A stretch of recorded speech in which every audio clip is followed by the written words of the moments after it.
Hello, and welcome to Journalism Liquidation Sale, Bay Area edition. I'm Greta Mart, News Director here at Northern California Public Media. This Connect the Bay Town Hall special program is a companion discussion to the National Public Television documentary Stripped for Parts, American Journalism on the Brink.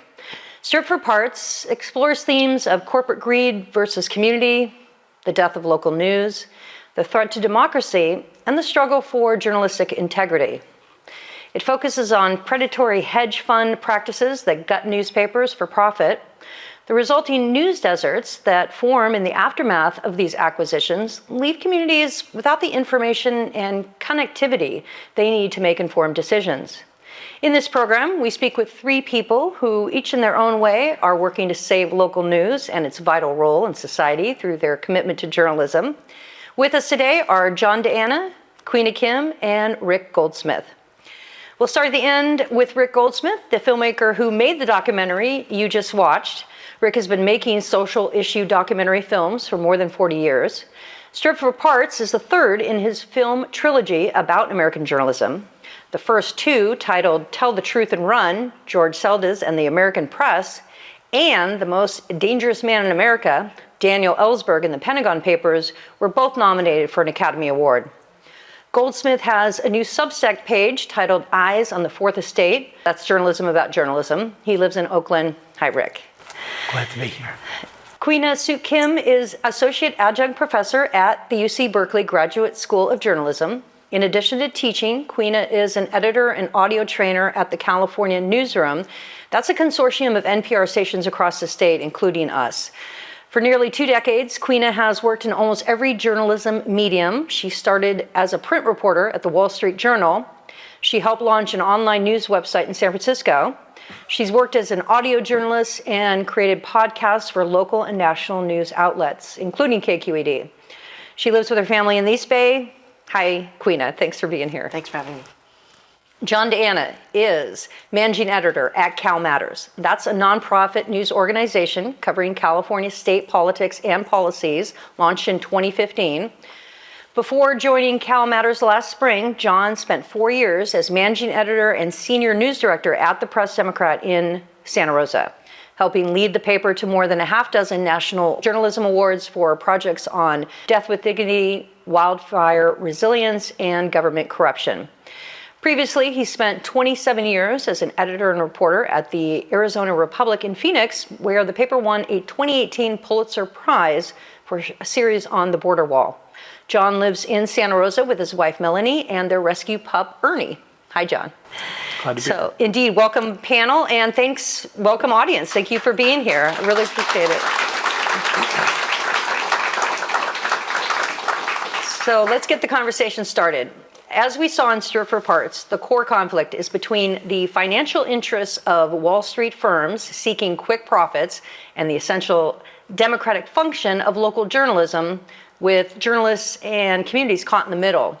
The film exposes vulture capitalists who buy struggling newspapers, sell off assets, slash payrolls, and prioritize profits over public service. And let's address something right away. Here in Sonoma County, the Press Democrat was bought by Alden Capital last year. And we aren't going to automatically assume what's happened in the past is going to happen here. In fact, the dedicated employees, journalists, and even managers had no part in the buyout of the newspaper, and they do great work day in, day out for our community. I deeply respect the PD's coverage. But in light of what we just saw, John, what's your response to Alden buying the Press Democrat, since you're the closest to the situation? I have a lot of mixed emotions about it. On the one hand, as you mentioned, there are people there, my former colleagues, who are doing terrific work and vital work. There was a big sewage spill up in Lake County, and they have been, just leading all the journalism on that and doing what great local newspapers do, is inform their community. On the flip side of it, after seeing Rick's movie, you have to wonder what the future holds when the Media News Group leadership, that's the newspaper arm of Alden, when they came to the newsroom to announce the the purchase, they said one thing's for sure, your newsroom will definitely get smaller. And that, in fact, has happened. There have been some layoffs there. But like I said, they are still doing great journalism, and their reporting force and their number of journalists on the street is still much larger than a lot of other communities the size of Santa Rosa. For sure. Okay, Rick, in the film, you talk about public funding for journalism, and since the film came out, the California legislature has come through with public funding. Initially, $25 million set aside for the California Local News Fellowship. And we ourselves are a direct beneficiary of that funding, because right now it allows us, since September, to host a California Local News Fellow here. Her name is Chandra Bak. She's with us for 2 years. She's a bilingual reporter, and she's producing fantastic work. So what do you think of the California state government supporting journalism through these competitive programs? Well, I think that we've been forced into that because the business model has failed. As we kind of say in shorthand in the film, it was based on advertising. That's how newspapers stayed alive, made their money, afforded to have a big newsroom to cover their whole community, as well as arts, sports, many, many other things. And that business model started to fail about the beginning of the 21st century. So the idea of government coming in and helping to pay, or the taxpayer helping to pay for journalism, is kind of new to this country. But with all the money that has left journalism, even something like what has happened with the California legislature, which is actually a fairly small amount in the scope of things, that helps. And if you asked any journalist 20 years ago, what do you think about taxpayer funded journalism, they would say, no way. Now it's part of the conversation. I will say one thing, up until, this is a tough period of time, we've had public funding of journalism in the form of NPR, CPB, PBS for 50 years and more. Unfortunately, that's being stripped away too, and that's part of the conversation. Okay, got it. All right. Now, Queena, you're working every day with the next generation of journalists. What do you tell them about the state of the industry in light of what has happened to so many news outlets in the last 15, 20 years, as you say? What do you foresee as the future of journalism in an environment of shrinking career opportunities? Well, I think the next generation of journalists are a little bit of the silver lining right now. I teach at Berkeley journalism, and the application pool is held steady. The students who come in have still an amazing amount of faith in the power of journalism to hold institutions and people accountable, as well as shining a light on underserved communities, which many of my students come from. So that's the good news. In terms of what to tell them about the future, that's also something I struggle with, because as we know, this has been such a fast changing industry. I think your film showed that it was really foundationally, print has been the foundation of it, but as we all have been reading and hearing, people aren't reading as much as many more, and sort of the news, the way people are getting news is changing into different mediums. So then it's like, how do we pivot as both a school and an industry to prepare them for that, not holding our foundational values sacred, reporting, interrogating both sides, fact-finding, and yet not being too precious about the way the stories are told. And how do we do that both as a school, as an industry? Because there's still a lot of holding on to the legacy, right? And a little bit of a feeling that it might come back, or if we just find the right way, like something will bring it back. And I think that ship has sailed. Okay, got it. I agree. I don't think it's coming back. It'll never be the way that it was. But I think young journalists today have so much more opportunity than what I had when I came up in the business. When I came up, you either went print or you went broadcast, and never the twain shall meet. That's right. And now we have journalists who are doing live stand-ups and then writing stories, and they're filing audio. And they have all these great storytelling platforms and mediums. There's just so much more opportunity. Storytelling is always going to be storytelling, but one of our big challenges as an industry is to meet people where they are. And Rick, you want to add something? Yeah, I've been traveling around with this film for a couple of years, all across the country, and meeting with different types of audiences. Some are older audiences, schooled in the newspaper and stuff like that, but also a lot of colleges and a lot of journalism schools. And what I'm finding is that there's no falling off of interest among young people, even though the job market is probably, taking a hit. People want to do journalism, and kind of my theory about the whole thing is that there's a journalism gene that is present in the community. Maybe 5% of the people have it, and probably everybody on the stage has it. And genes being what they are, that's not going to be different in the next generation, and they're going to still have it, and they're going to call out hypocrisy and abuse of power, and they're going to say, that's not right, and I want to dig into it. The second thing that I think that leads to is, and you kind of alluded to this, well, I think you both alluded to this, is this younger generation who's coming into it, they have different ideas on how they reach their peers and how their peers get news, ingest news, exchange themselves, relate to their community. And as we look for new models, because that's the period that we're in, looking for new models that work, both financially and structurally, it's the new generation that's probably going to come up with the next solutions for journalism and news gathering and news dissemination in this country. Yeah.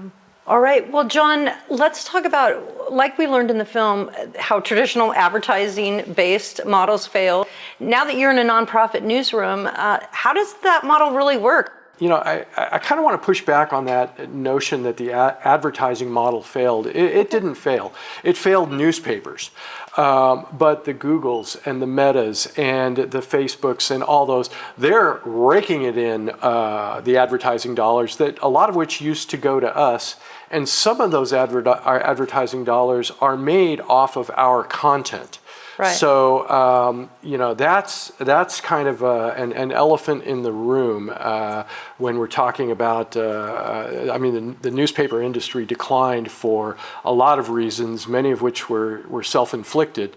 But, advertising still works. The Super Bowl, I believe, is charging $8 million for a 30-second spot, and all the spots are sold out this year. Right. So, advertising still works. Okay. But to go back to the nonprofit model, I think that people who are working in that space maybe find a little comfort in the fact that they don't have to worry about offending advertisers, but you do have to worry about offending donors. So in a way, it's kind of the same the same thing. Okay, thanks for making that point. Thank you. So Rick, the documentary highlights journalists fighting back against these predatory practices, becoming activists to warn their communities. Is abject objectivity actually contributing to the demise of local news? When the news becomes the news, it's kind of strange for everyone. But how else do journalists save their own industry, their own jobs? Well, I think what the journalists that you see in the film, what's unique about this situation, as a couple of them make the point on screen, is that if this was any other industry that was really facing a crisis, they'd be all over it. So for them to jump in, where they don't, they usually taught, don't talk about your own profession, don't talk about your own industry. In this case, they were sounding the alarm, and they recognize before anyone else what was happening to the newspaper business and to that part of the journalism in America picture. So it seemed entirely appropriate what they did because it was a community issue, and it's now fired up communities. I think because of these journalists, it's fired up communities all across America. And I think it's been a detriment that journalists have sort of not been more out there. Okay. And I don't mean necessarily as in like being activists, but just in informing the public about what we do. I think we've been traditionally trained to sort of be like therapists, right? Not tell too much about ourselves, not really be involved in things, Not get have too intimate, opinions. not have opinions, right? And I think what we found is that people don't know what we do, why we're important, what purpose we serve, how we do our job. There's a lot of distrust about that, right? And I think it's a hopeful step that journalists are starting to go out and advocate for journalism, not necessarily for a cause. And I wish we would see more of it, because I think your film showed that it can have a lot of power. And once people really understand what it is that we bring to the table and how we do our work, we can sort of motivate the public to be behind us more, whether that's for state funding or whether that's just to be subscribers, or just that support is essential. And we haven't been transparent, and I think that's led to sort of a loss of journalistic literacy. People don't know how our industry works. I can't tell you how many times when I was at the Press Democrat, people would call up to talk about an editorial and not understand that that was a different part of the organization, that the editorial voice of the paper had nothing to do with the newsroom. And so, just that basic fundamental aspect of journalistic literacy has been lost. Okay. And Queena, at the end of the film, former Denver Post editor Greg Moore makes the point. I'm going to read it right here. What happens when the government refuses to release records or demands extreme payment for them? What happens when communities are flooded or on fire? Do we think bloggers and, quote, citizen journalists will risk their well-being to tell those stories or fight those fights? Is it even reasonable to expect them to do so? No, and I don't think it'll happen either. Only professional journalists will get the job done, and this is key, I think, only well-resourced news organizations can cross swords with other powerful interests and come out on top. So what do you think when I read that? Well, I understand what he's trying to say, and I fundamentally agree with it. I don't know that I would have put it quite that way. And so the crossing swords part is when you're an independent journalist or just going out there, if you want to hold somebody who's powerful accountable, you got to be afraid of being sued, right? And you, as a private citizen, don't always have the money to do that. But if you have a news organization behind you, they have lawyers, they have insurance, they can protect you. So in that sense, I agree with him that it's really important to have a big news outlet behind you so you can do the hard work and sort of the impactful work. I don't know that I'd slag citizen journalists like that, especially in this moment with the ICE raids. I personally feel like probably the best or the most the people really doing the work of documenting this stuff are citizen journalists. We wouldn't know nearly the extent of what's happening in our state particularly, and probably the country. I mostly focus on our state, but so in that sense, I feel like they are putting their bodies on the line and they're going out there and doing really great work. And then I'll contradict myself. I think the problem is when you don't have a news outlet that can employ people to sort of think bigger, and how do we connect all these little dots and all these sort of pieces of information that we're getting from citizen journalists. We lose something in terms of understanding like what's the final vision of these raids? What are they going for? How do we understand them?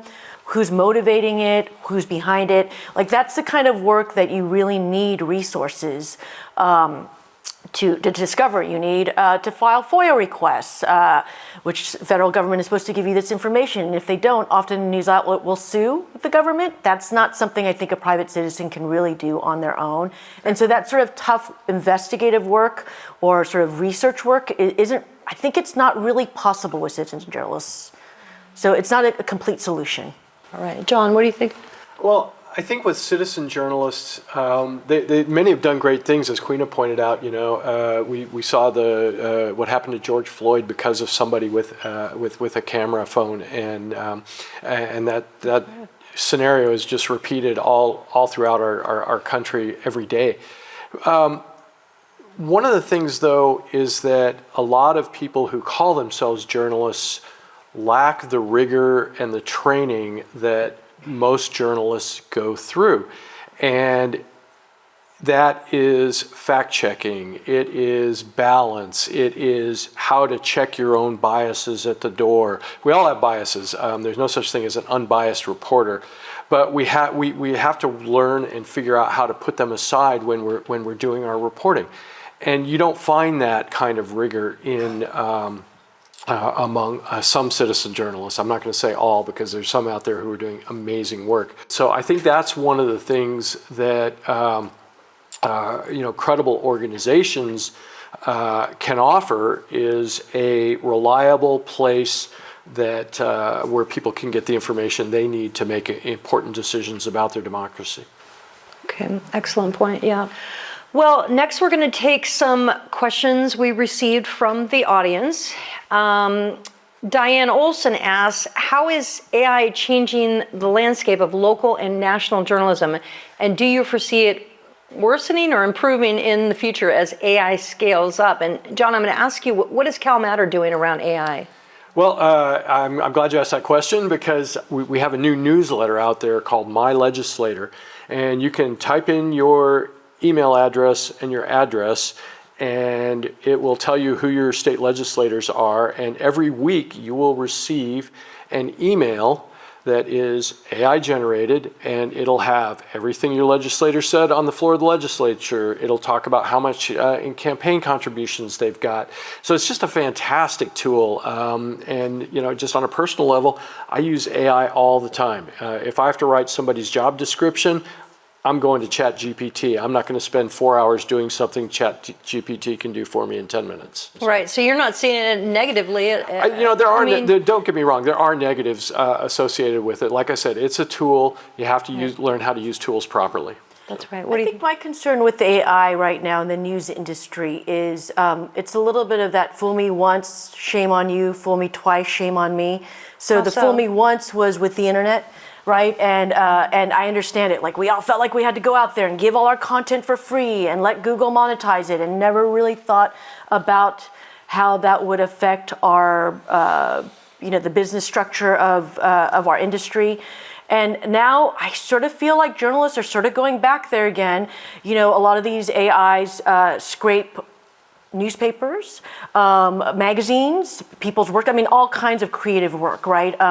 And the New York Times did sue OpenAI, but I'm not seeing like an industry-wide outcry about this, or even the industry getting together and trying to figure out how to push back. And I think it's a moment where we have to start seeing ourselves as having similar interests, and how do we fight back against this tide that's coming and claim like our work back and make people pay for it.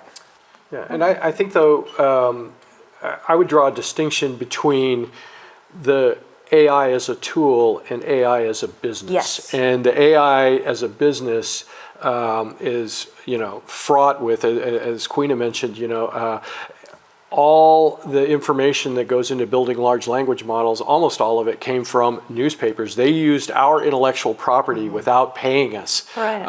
And so, if we were to get some of the proceeds from that, I might feel differently. But yeah, it's I have a huge ethical problem with the business side of it. But the actual tool itself is great, except when it's misused.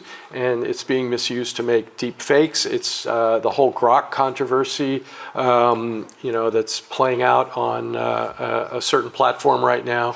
It's just deplorable and abhorrent, and yeah. That's what keeps me up at night, is I think like it's something that can come in the newsroom that I believe, and it turns out it's fake. And how am I going to tell the difference?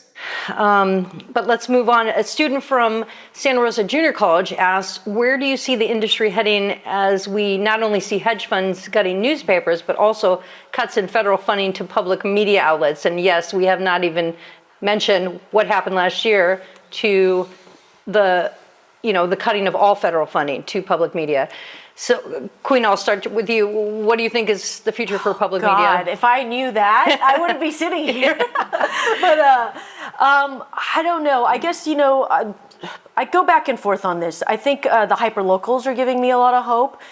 It's like the small mom and pops, like, I imagine how journalism sort of started back in the day, of people who are just really passionate about their communities, really passionate about journalism, and just making it work. People are going onto Instagram and whatnot, and I get that there's a lot of hits and whatnot you could get from it, but it's not a tool that's making money for organizations. Websites aren't making money. So it's hard for me to see the business model. I really have no idea. I don't have any real insight into that. Okay, well, thank you for that. And our last question, how are local newspapers sustained in other countries? Are they facing similar challenges as in the U.S.? So, Rick, what do you think? Can you answer that? I haven't studied extensively. So I have some You knowledge. focus on American journalism, right? Yeah, I focus on American journalism. But what I do know that among the, I guess you call it the Western, countries, Europe, Japan, the United States, we do rank near the bottom in the amount of money we put towards journalism, towards news organizations. We have somewhat of a maybe unique setup here in that there is so much local journalism here. We're a very, very big country, both in area and in population, whereas a lot of the countries in Europe, they're mainly concerned with, what is the BBC doing? What is Le Monde doing? One central organization. So we have different challenges in this country.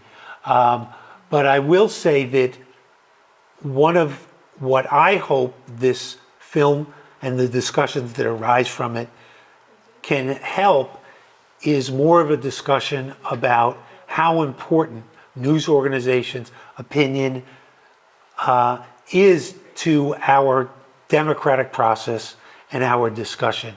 Okay. Any last words? Okay, well, thank you. I wish I could talk to you guys all night, but that's all we have time for. We sincerely thank our panelists for coming and being here and taking the time today. Rick Goldsmith, Queenie Kim, John Deanna, and I'm Greta Mart, and the documentary Stripped for Parts is available on the PBS website. You can also find this program there as well. And thank you very much for coming, and good night.